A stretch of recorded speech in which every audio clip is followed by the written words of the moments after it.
This video is meant to help you consider what doing an SN2 reaction at the alpha carbon might look like in a multi-step synthesis. So we learned in the last video how you could alkylate the alpha carbon, how you could put a carbon chain on the alpha carbon. All you have to do is treat the aldehyde or ketone that you're working with a base that will rip the hydrogen off of the alpha carbon, and then you can attack an alkyl halide and do a substitution reaction. That creates a new carbon-to-carbon bond. And we drew the mechanism for that out a couple times in the last video. So if here you approach this molecule, whenever you look at these synthesis questions, you always want to see what is the same and what's different. So let's think about this here. This is the same as what in the other molecule? It's the same as all of this, right? So the only new thing is just this end piece here. And actually, let me do that in a louder color. So it's just that orange end piece on the end. Somehow we have to add that. Now, you might think, well, I know this is a new carbon-to-carbon bond, so maybe, and it's a sigma bond, so maybe a Grignard reagent? But to have a Grignard reagent, you would need this carbon to be an electrophile. And there is no electrophile there. So instead, what you'd want to notice is that the place that you've attached this new carbon chain is the alpha carbon. And this is not a carbonyl, but we can work with that. If it were, right next door to it would be the alpha carbon, and that's attaching to that alpha carbon. Anytime you have a new carbon chain attached to something that could be an alpha carbon, you want to think about doing an SN2 reaction. Alkylation of the alpha position. Okay, well, the first thing we need in order we'll turn this into a nucleophile and turn this into an electrophile. In other words, if somehow we had these two carbons and they had a leaving group on them, so a halogen, chlorine, bromine, iodine, doesn't matter which one. So if we had this, then somehow, if this were an alpha carbon, we could turn it into a nucleophile and it could substitute for the bromine, do an SN2 reaction with that. Okay, we're a little bit ways away from there because we don't even have a carbonyl here, but we do have something that's sort of reminiscent of a carbonyl, and that's this alcohol. We could turn that into a carbonyl by doing an oxidation. You'll notice the carbon that has the OH on it is bonded to two other carbons, and so it is secondary. If you have a secondary alcohol, you could use a strong oxidizing agent like sodium dichromate in water and sulfuric acid, and that will turn that secondary alcohol into a ketone. So now you have an alpha position. In fact, you have two of them. You have an alpha position on the right, and you have an alpha position on the left. Both of them have hydrogens, and so both of them can be treated with a base and turned into a nucleophile. But when you look at the final product, you can see that we really want this alpha position on the right to be the nucleophile. Right? We want to apply there on the right, not on the left of the oxygen. Excuse me. And so we did learn a way to prefer one alpha carbon over the other in the previous video. You'll notice that this carbon on the left, the alpha carbon on the left, is bonded to 1, 2, 3 other carbons. It is a tertiary carbon. The carbon on the right is bonded to just one other carbon. It is a primary carbon. And those designations are significant because they tell you how crowded a carbon is. We want the hydrogen to be stolen at the less crowded position. Well, what would prefer a less crowded position? A more crowded base. If you use a really bulky base, then you can steal the hydrogen off of the less crowded position. Now, we don't want the base to act as a nucleophile. So we use a very specific base. We're going to use LDA. That's the bulky base. That's the best one to use for creating these enolates on the less substituted alpha carbon. LDA, remember, has a nitrogen with two isopropyl groups. So that's diisopropylamide, that's the DA. and it has two lone pairs, full negative charge that's stabilized by the positive charge on a lithium. That's the L. So lithium diisopropyl amide, LDA. Strong, bulky base.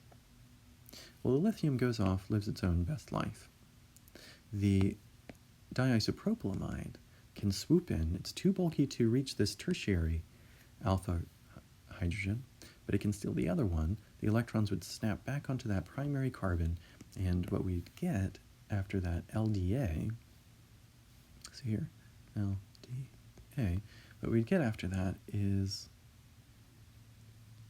our original molecule, but with a lone pair on that alpha carbon. And that lone pair will have a full negative charge. So that can function as a nucleophile. Now that we have the nucleophile, we can add the substrate with the leaving group and do an SN2 reaction. So this nucleophile can attack the carbon with the leaving group on it and kick the leaving group off. That's nucleophilic attack and loss of leaving group at the same time.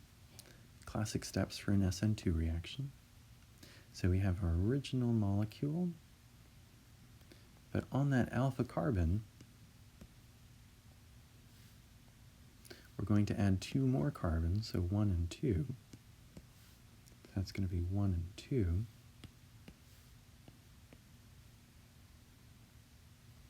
And now we're almost done.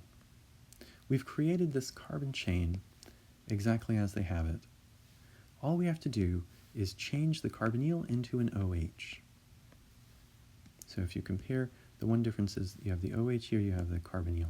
Everything else is exactly the same. So how do you have two bonds to oxygen here? There's only one there.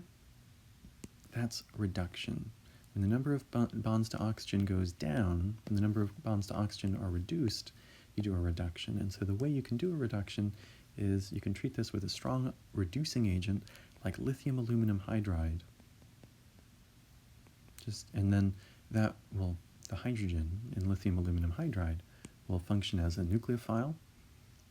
So just to review, lithium aluminum hydride looks a little bit like this. You have the aluminum with 4 hydrogens bonded to it.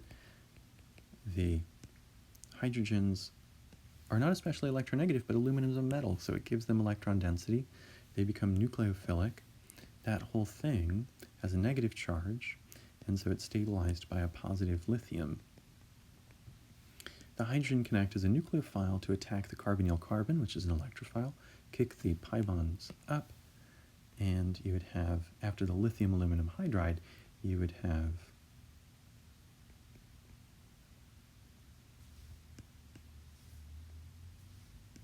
this molecule. And you just want to stabilize that negative charge on the oxygen with a water wash. Remember, after Grignard reagents and lithium aluminum hydride, you want to do that water wash to stabilize any charges you have. And so that gives you your final product. Now that hydrogen is still there, it's just implied in the skeletal structure. Okay, so let's think back about what we did. We saw the key to this was seeing that we added a new carbon chain onto the alpha carbon. So that when you first approach a molecule, look to see what's similar, look to see what's different. It seems cheesy, but sometimes if you just circle the stuff that's the same, it helps you to see things better than when you're just imagining it. So when you see that, you'd see a new carbon chain attached to the alpha carbon.